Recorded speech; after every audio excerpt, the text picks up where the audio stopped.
होती है।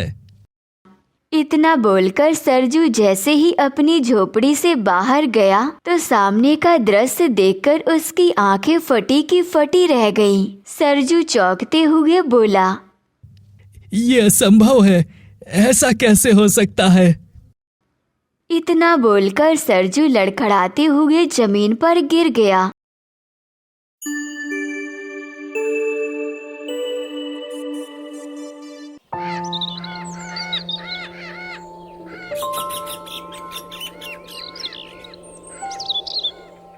अगली सुबह सरजू की लाश बहुत बुरी अवस्था में उसके खेतों में मिली। सरजू की पत्नी का रो रो कर बुरा हाल था।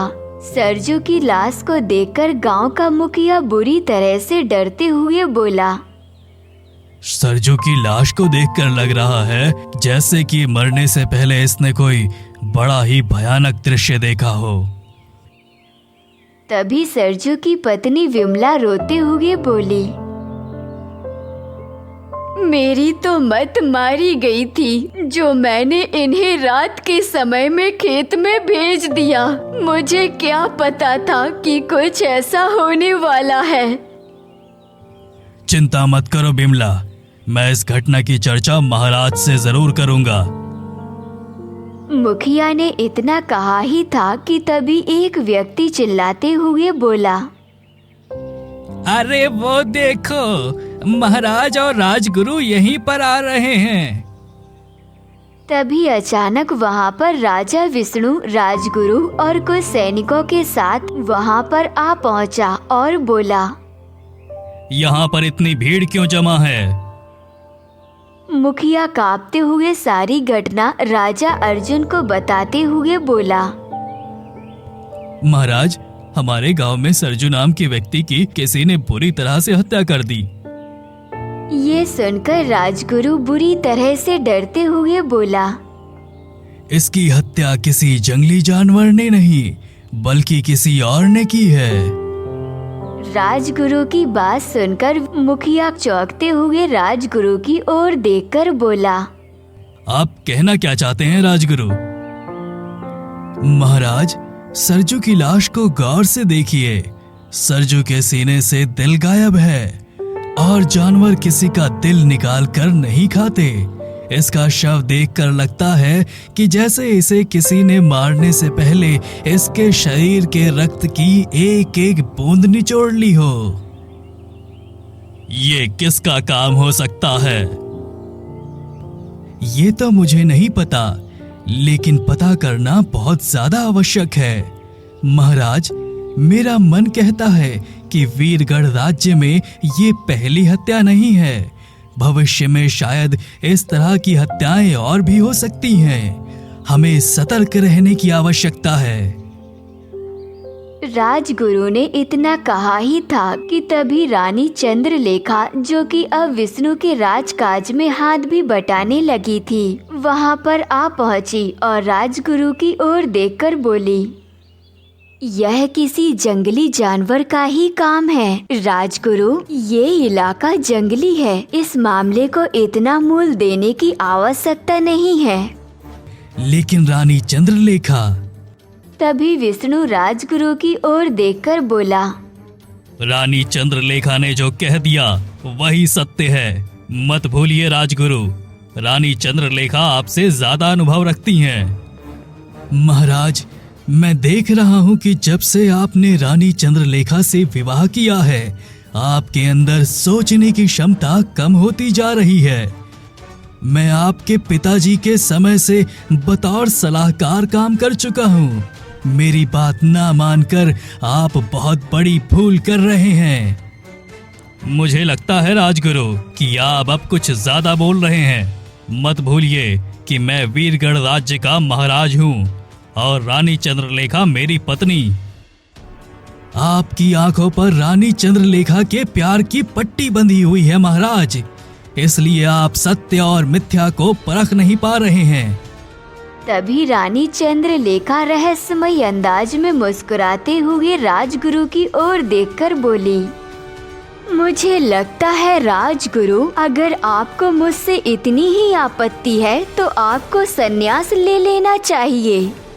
चंद्रलेखा की बात सुनकर राजगुरु गहरी सोच में डूबते हुए राजा विष्णु की ओर देखकर बोले, मुझे क्षमा कीजिए महाराज, आवेश में आकर मैं ज्यादा बोल गया।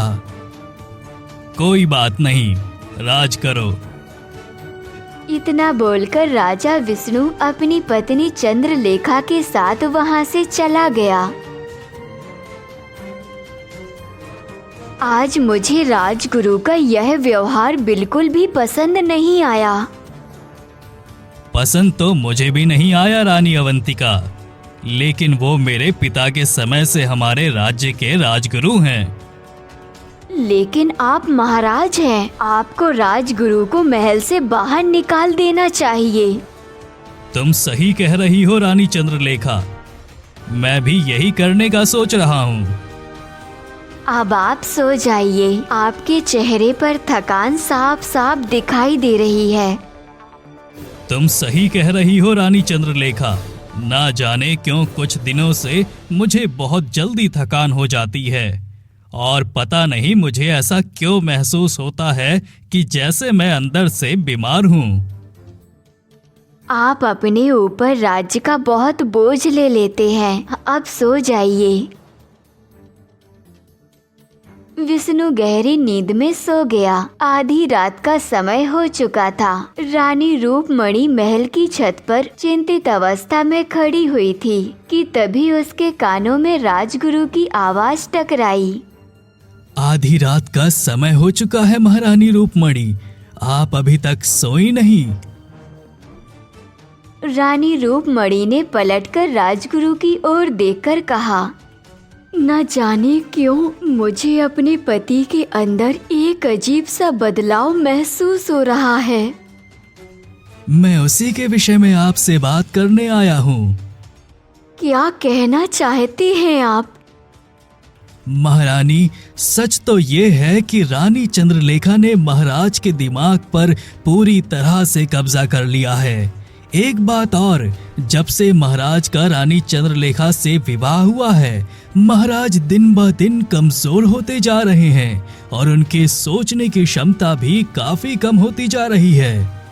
रानी रूपमणि बहुत ही गहरी सोच में राजगुरु की ओर देखकर बोली, आप बिल्कुल सही कह रहे हैं। महाराज को दूर से देखने में ही अब वो बीमार से नजर आते हैं, और तो और अब वो मुझसे ठीक तरह से बात भी नहीं करते।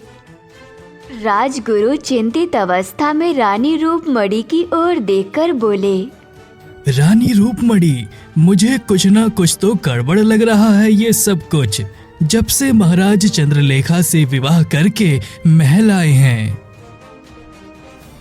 राजगुरु ने इतना कहा ही था कि तभी रानी रूपमणि और राजगुरु के कानों में एक सैनिक की चीख टकराई। राजगुरु और रानी रूपमणि चीख की दिशा की ओर दौड़ने लगी। तभी अचानक उन दोनों के कदम महल के मुख्य द्वार पर जाकर रुक गए। महल के मुख्य द्वार पर पहरा दे रहे दोनों सैनिक खून से लथपथ जमीन पर पड़े हुए थे। उन दोनों का दिल उनके सीनों से गायब था। ये देखकर राजगुरु बुरी तरह से कांपते हुए महारानी की ओर देखकर बोले, ठीक इसी तरह का सब मैंने आज देखा है। उस मरने वाले व्यक्ति का नाम सरजू था। उसके सीने से भी दिल गायब था। अब मुझे पक्का विश्वास हो गया है कुछ भी ठीक नहीं है। तभी वहाँ पर कुछ सैनिक दौड़ते हुए आ गए और उन दोनों सैनिकों की लाशों को देखकर बुरी तरह से कांपने लगे।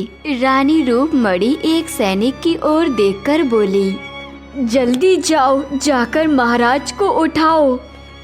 वो सैनिक दौड़ता हुआ राजा के कक्ष तक पहुंच गया, मगर उसने देखा कि कक्ष का द्वार खुला हुआ था। सैनिक तुरंत कक्ष के अंदर घुसकर सो रहे राजा विष्णु को आवाज लगाने लगता है, महाराज उठिए, महल के अंदर पहरा दे रहे 2 सैनिकों को किसी ने मार दिया है।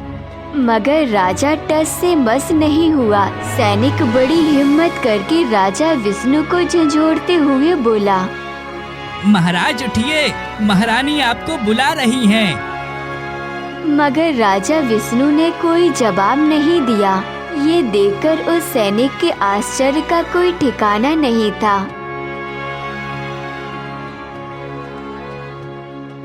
वो तुरंत दौड़ते हुए रानी के पास जाकर सारी घटना बताते हुए बोला, महाराज उठ नहीं रहे महारानी, और ना ही मेरी बात का कोई जवाब दे रहे हैं। उनके कक्ष में उनकी दूसरी पत्नी रानी चंद्रलेखा तो होंगी, तुम्हें उनसे कुछ बोलना चाहिए था। जब मैं महाराज के कमरे में पहुंचा तो महाराज के कमरे का द्वार खुला हुआ था, लेकिन रानी चंद्रलेखा वहां पर नहीं थी। राजगुरु रहस्यमय अंदाज में रानी रूपमणि की ओर देखकर बोले, अब तो मुझे पूरा विश्वास हो गया है कि रानी चंद्रलेखा कोई साधारण स्त्री नहीं है। रानी रूपमणि चिंतित होकर राजगुरु की ओर देखकर बोली, फिलहाल तो राजगुरु, हमें महाराज के कक्ष में जाकर देखना चाहिए कि क्या वो ठीक तो हैं। तुम सही कहती हो। राजगुरु और महारानी तेज कदमों से राजा विष्णु के कक्ष के अंदर चले गए। तभी वहां पर रानी चंद्रलेखा आ पहुंची, जो राजगुरु और रानी रूपमणि को देखकर बोली, आप दोनों मेरे कक्ष के अंदर क्या कर रहे हैं? क्या तुम्हें सैनिकों की चीख सुनाई नहीं दी? मुझे तो कोई चीख नहीं सुनाई दी। हमें महाराज से अभी और इसी समय बात करनी है। इतना बोलकर राजगुरु ने जैसे ही राजा विष्णु के सिर पर हाथ रखा तो वो बुरी तरह से चौंकते हुए रानी रूपमणि की ओर देखकर बोले, महाराज को बहुत तेज बुखार है, तुरंत वैद्य जी को बुलाना होगा।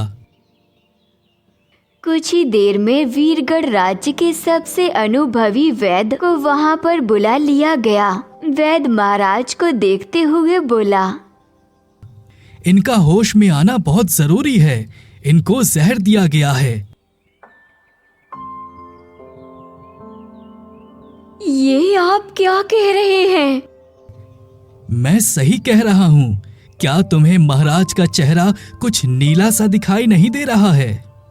इतना बोलकर उस वैद्य ने राजा विष्णु का पैर दिखाते हुए राजगुरु से कहा, इनके पैरों को देखिए, इनके शरीर में किसी ने विशेष प्रकार के जहर को इसी पैर के द्वार ही प्रवेश करवाया है, और इसी वजह से महाराज का पैर थोड़ा सूजा हुआ भी लगता है। ये कैसे मुमकिन हो सकता है? ये बात तो मैं भी समझ नहीं पा रहा हूँ कि ये कैसे मुमकिन हो सकता है। आपके जाने माने वैद्य हैं, महाराज का इलाज करिए, कैसे भी करके इन्हें होश में लाइए। वैद्य लगातार राजा विष्णु का इलाज करता रहा, मगर राजा विष्णु को होश नहीं आया। रानी रूपमणि चिंतित अवस्था में अपने कक्ष में बैठी हुई थी कि तभी राजगुरु वहां आकर उनसे बोला, महारानी, ऐसे हाथ पर हाथ रखकर बैठने से कुछ नहीं होगा। वैद्य के इशारे को समझिए, हमें कुछ न कुछ करना ही होगा, नहीं तो महाराज के प्राण भी जा सकते हैं। लेकिन मेरी तो कुछ समझ में नहीं आ रहा राजगुरु कि मैं क्या करूं। आप चलिए मेरे साथ। राजगुरु रानी रूपमणि को नगर की सीमा के समीप ले गए, जहां एक घने पीपल के वृक्ष के नीचे एक साधु बैठे हुए तपस्या कर रहे थे। अचानक वो साधु आंखें खोलकर उन दोनों की ओर देखकर बोले, तुम दोनों को मेरे पास बहुत पहले आ जाना चाहिए था, लेकिन तुमने आने में बहुत देर कर दी। समय बड़ी तेज गति से फिसल रहा है। आप कहना क्या चाहते हैं साधु महाराज? मैं जानता हूँ कि तुम महाराज के जीवन के दान के लिए यहाँ पर आई हो। लेकिन आप कैसे जानते हो? साधु रहस्यमय अंदाज में रानी रूपमणि की ओर देखकर बोला, मैं एक सिद्ध पुरुष साधु हूँ। मैंने घने जंगलों में ईश्वर की आराधना करके सिद्धियां पाई हैं। मुझसे कुछ भी छुपा नहीं है। कुछ समय पहले महाराज अपनी दूसरी पत्नी के साथ यहाँ से गुजर रहे थे, तभी मेरी नजर उन पर पड़ी और मैं उन्हें देखते ही समझ गया कि उनके साथ कोई स्त्री नहीं बल्कि एक डायन है। ये सुनकर राजगुरु और महारानी बुरी तरह से चौंक गए। डायन, कहना क्या चाहते हैं आप? वही जो तुम सुन रहे हो राजगुरु। महाराज जिस स्त्री को ब्याह कर लाए हैं वो कोई इंसान नहीं बल्कि एक डायन है, जो बदला लेने के इरादे से यहाँ पर आई है। और वो कोई मामूली डायन नहीं बल्कि एक विशेष प्रजाति की डायन है, जो अपने शिकार के पैर को धीरे धीरे चाट कर अपने शरीर का जहर अपने शिकार के शरीर में प्रवेश कराती है। साधु महाराज, तो फिर जल्दी से इसका कोई उपाय बताइए। महाराज के पास समय बहुत कम है। राजगुरु, आज अमावस्या की रात है। आज की रात महाराज को होश में आना बहुत जरूरी है, नहीं तो उनकी मृत्यु निश्चित है। और उस डायन का अंत होना भी बहुत आवश्यक है, नहीं तो एक एक करके सारे नगर के वासियों को वो खा जाएगी। तुम्हें अभी इसी समय यहाँ से दाईं ओर जंगल के रास्ते पर जाना होगा। उस घने जंगल में एक नदी बहती है। वो कोई मामूली नदी नहीं बल्कि एक चमत्कारिक नदी है। तुम्हें उस नदी से पानी भरकर यहाँ लाना होगा। इतना बोलकर उस साधु ने एक कमंडल रानी रूपमणि के हाथ में पकड़ा दिया। साधु महाराज, क्या मैं भी रानी रूपमणि के साथ जा सकता हूँ? नहीं, ये काम रानी को अकेले करना होगा। उस नदी से सिर्फ सुहागन स्त्रियां ही पानी भरकर ला सकती हैं। रानी रूपमणि तुरंत कमंडल लेकर अपने घोड़े पर बैठकर जंगल के उस दिशा की ओर चल पड़ी। काफी देर तक घोड़ा दौड़ाने के बाद रानी रूपमणि को अचानक एक नदी नजर आई, जिसका पानी रंग बिरंगी किरणों के साथ चमक रहा था। रानी रूपमणि उस नदी को देखकर अपने आप से बोली, लगता है यही वो चमत्कारी नदी है जिसके बारे में साधु महाराज ने मुझे बताया था। रानी रूपमणि तुरंत घोड़े से उतरकर पानी भरने के लिए उस नदी के करीब चली गई। मगर जैसे ही रानी रूपमणि ने कमंडल पानी के अंदर डाला, तभी उस नदी से आवाज आई, तुम यहाँ का पानी नहीं ले जा सकती। मेरे पति की जान खतरे में है। इस नदी का एक नियम है महारानी, अगर ये पानी किसी को जीवन देता है तो किसी दूसरे के प्राण छीन लेता है। मैं कुछ समझी नहीं। अगर तुम इस नदी का पानी ले जाओगी और अपने पति को पिला दोगी तो तुम्हारे पति को जीवन दान तो मिल जाएगा, परंतु तुम उसी समय पर मर जाओगी। ये सुनकर महारानी रोते हुए बोली, मुझे अपने जीवन की कोई चिंता नहीं है, बस मेरे पति के प्राण बच जाएं। तुम परीक्षा में सफल हो गई। तुम्हारा मन जरा भी डगमगाता तो तुम इसी समय पर मर जाती, लेकिन तुम वास्तव में एक पवित्र व्रता स्त्री हो और ये जादुई नदी पवित्र व्रता स्त्रियों का सम्मान करती है। तुम यहाँ से जितना पानी ले जा सकती हो ले जाओ। रानी रूपमणि ने तुरंत कमंडल में पानी भर लिया और घोड़े पर बैठ गई। कुछ ही देर में वो साधु के सामने खड़ी हुई थी। साधु मुस्कुराते हुए रानी रूपमणि की ओर देखकर बोला, मैं जानता था तुम एक पवित्र व्रता स्त्री हो। अगर मैं राजगुरु को तुम्हारे साथ उस नदी तक भेजता तो शायद राजगुरु उस नदी की बात सुनकर डर जाते। ठीक है साधु महाराज। रात होने को है, आधी रात होने से पहले वो डायन कुछ समय के लिए महल से गायब हो जाती है, क्योंकि उसे अपने असली रूप में आना होता है। और जब वो अपने असली रूप में आती है तो किसी ना किसी का खून जरूर पीती है और उसका दिल निकाल कर खा जाती है।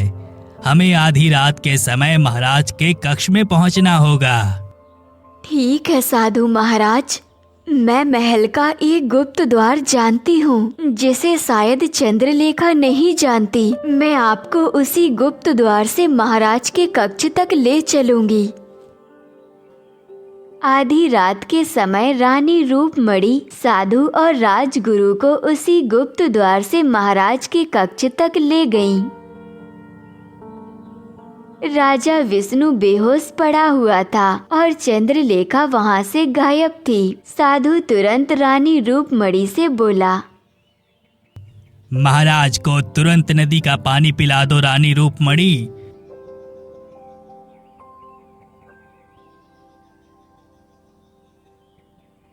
तुम तीनों मेरे कक्ष में क्या कर रहे हो? कुछ क्षण इंतजार करो महाराज, अभी तुम्हें सब पता चल जाएगा। साधु ने इतना कहा ही था कि तभी चंद्रलेखा कक्ष के मुख्य दरवाजे से होते हुए तेज कदमों से कक्ष के अंदर चली आ गई और राजा विष्णु को देखकर बुरी तरह से चौंक पड़ी। चंद्रलेखा को चौंकते हुए देख राजगुरु रानी चंद्रलेखा को सारी घटना बताते हुए बोला, महाराज को होश में देखकर तुम चौंक क्यों गई महारानी? तुम्हें तो प्रसन्न होना चाहिए। ये आप कैसी बात कर रहे हैं साधु महाराज? कोई बताएगा मुझे कि आखिर यहाँ पर चल क्या रहा है? तभी साधु ने अपनी झोली से एक लाल रंग का सिंदूर निकाल लिया और चंद्रलेखा के मुख पर फेंक दिया।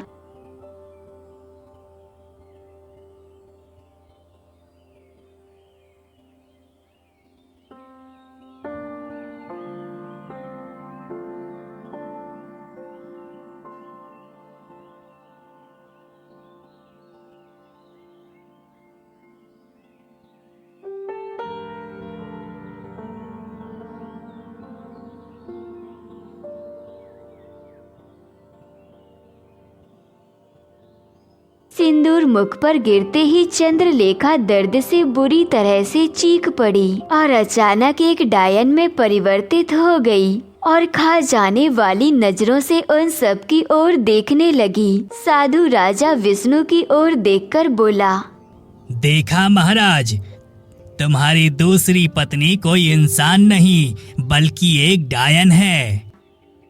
इतना बोलकर साधु उस डायन की ओर देखकर बोला, आखिर तुम महाराज को क्यों मारना चाहती थी? क्योंकि इसने मेरी माँ को मेरी आंखों के सामने मार डाला। ये क्या कह रही हो? मैंने तो किसी को नहीं मारा।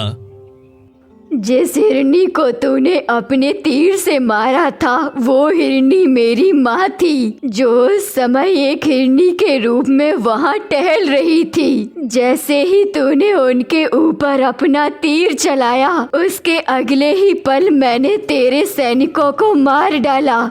चाहती तो तुझे उसी समय मार देती, लेकिन फिर मैंने सोचा कि तुझे इतनी आसान मौत नहीं दूंगी, इसीलिए मैंने तुझे बेहोश कर दिया और अगले दिन एक सुंदर लड़की का रूप धारण करके तुझसे मिली और तुझे अपने प्रेम के जाल में फंसा लिया।